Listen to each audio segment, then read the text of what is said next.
Hey there, this is Dan. You're watching The Salty Sea, and welcome back to High Speed Skirmish. Today I'm going to be bringing you Nurgle Demons versus Ironjawz.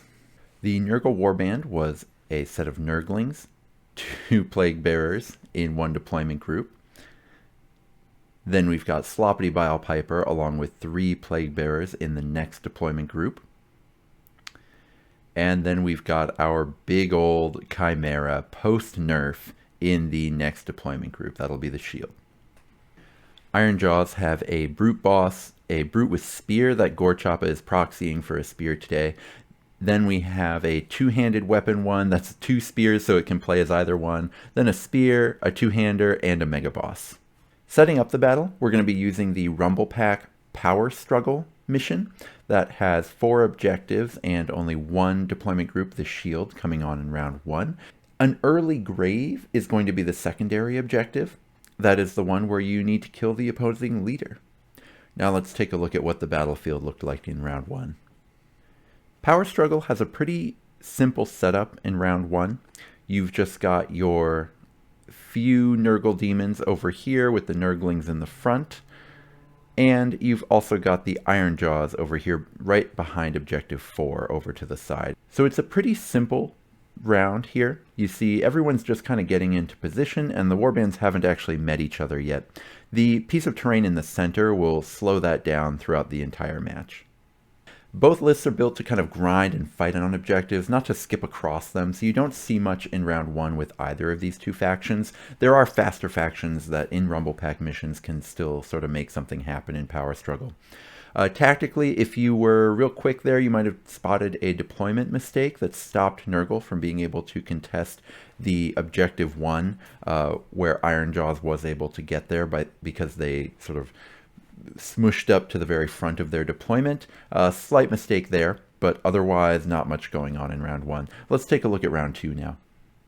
So Power Struggle lets you deploy anywhere along the line, but we all deployed pretty close to the objectives, which I think is going to be the default most of the time. You can see here what the board looks like once reinforcements are here, where people are getting in close behind the opponent where they can by the objectives. The Chimera, of course, using the monster ability to deploy partially within as opposed to wholly within 3 inches of the board edge. Overall, this is sort of setting up a few fights around some of the objectives. My opponent had never played against a Chimera before and had 1 priority with dice and was thinking about giving it to me, so we allowed a mulligan just to see how it would play out if I took priority here, and it turns out very ugly because, of course, a Chimera that hasn't been bracketed is a very terrifying thing. So we actually re-racked and didn't do what you're just seeing here.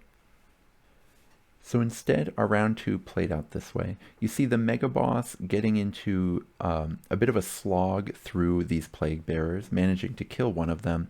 I don't end up fully retreating with that group there in order to pin Ironjawz on that objective. And then here you see the Chimera taking out 2 brutes, but taking 18 damage in return because of what happens when Ironjawz goes first.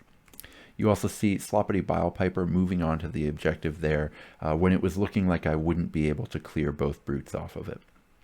So that ends up being very important later with the way that the ability move buff ends up helping out those Plague Bearers.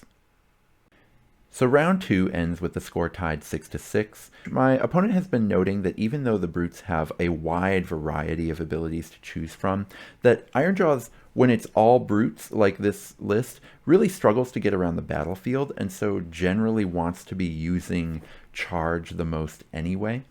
Despite the fireworks that went on here with the Chimera beating both brutes, it's unclear at this point if the Chimera is actually going to be able to kill enough to justify the price tag. Now, leaving it on 18 wounds as opposed to getting those last 2 wounds to get the second bracket is somewhat heartbreaking for the Ironjawz player.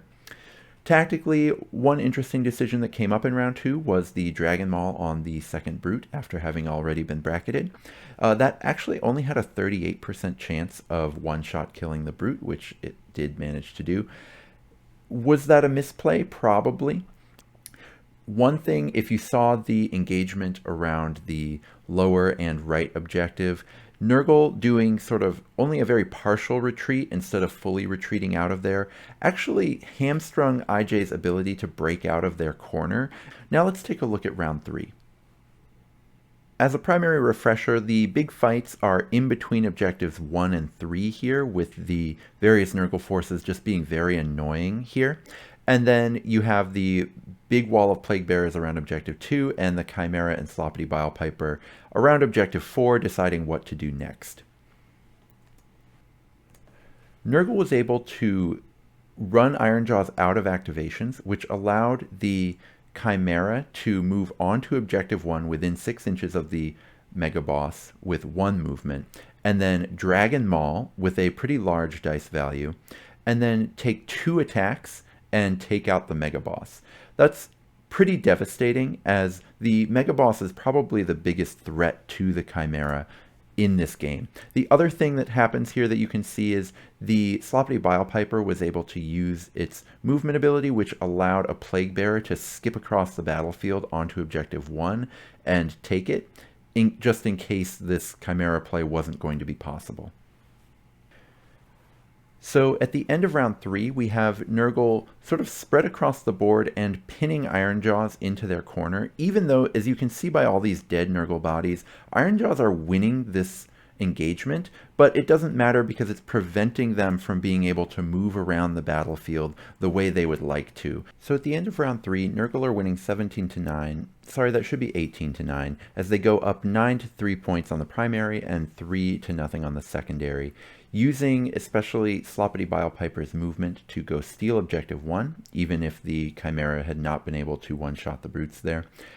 At this point, we're seeing somewhat of a showcase of one of the limitations of using all brutes, where they don't have enough mobility to both kill the Plague Bearers and get around them to the other objectives.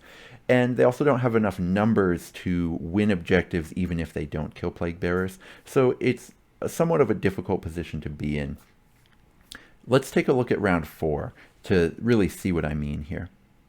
Here's the battlefield at the end of the game, and you can see Ironjawz are winning all their engagements. The brute attacking the Chimera was mostly a YOLO move to see how much damage they could do, not needed at all.